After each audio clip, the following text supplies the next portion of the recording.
Pak. Oh iya, dengan ini Pak.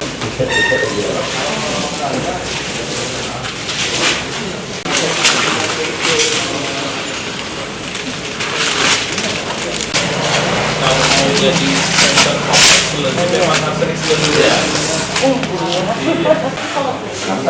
Ini siswa kelas berapa Pak? Ini guru produktif.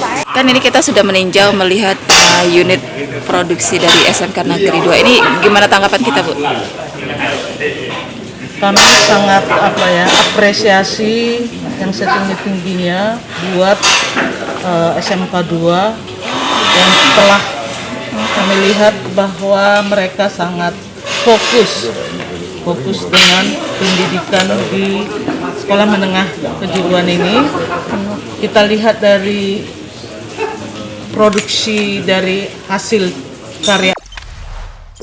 Jangan lupa subscribe, share, komen, dan like ya.